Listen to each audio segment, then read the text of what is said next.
Eli हाथी बहुत बड़ी थी, बहुत ही बड़ी। उसके कान भी बड़े थे और पैर भी। वो एक बड़े जंगल में रहती थी जहां बहुत सारे पेड़ थे। एंडी चींटी बहुत छोटी थी, बहुत ही छोटी। उसके छोटे छोटे पैर और एंटीना थे। वो एक बड़े पत्ते के नीचे रहता था, एक विशाल आम के पेड़ के पास। एली को पत्ते और आम खाना बहुत पसंद था। वो दयालु और नम्र थी, पर कभी कभी वो इतनी बड़ी होने की वजह से चीजों से टकरा जाती थी। एंडी को फूलों का मीठा रस बहुत पसंद था। वो बहादुर और ताकतवर था, पर कभी कभी उसे गिरती हुई बारिश की बूंदों से बचकर रहना पड़ता था।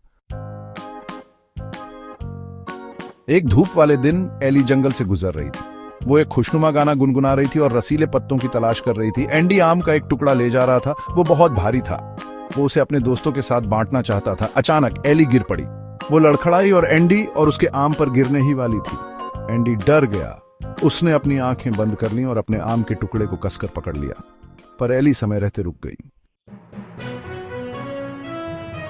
एली ने नन्हे एंडी को देखा। एंडी ने विशाल एली की तरफ देखा। वो दोनों बहुत अलग थे, पर दोनों को आम बहुत पसंद थे। एली ने धीरे से अपनी सूंड से एंडी और उसके आम को उठाया। उसने उसे अपने सिर पर बिठा लिया। क्या मजेदार सवारी थी। उन्होंने आम बांटा और हंसे। एली ने सीखा कि भले ही एंडी छोटा था, पर वो ताकतवर और दयालु था।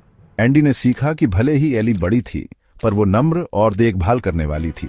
वो सबसे अच्छे दोस्त बन गए। हर रोज एली और एंडी साथ खेलते थे। एली एंडी को अपने सिर पर बिठाकर ले जाती थी।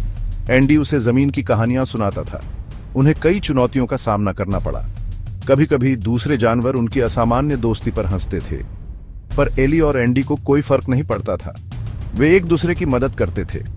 एली एंडी को खतरे से बचाती थी। एंडी एली को सबसे मीठे आम ढूंढने में मदद करता था। एली और एंडी ने साबित कर दिया कि प्यार और दोस्ती कहीं भी खिल सकती है, यहां तक कि एक हाथी और चींटी के बीच भी।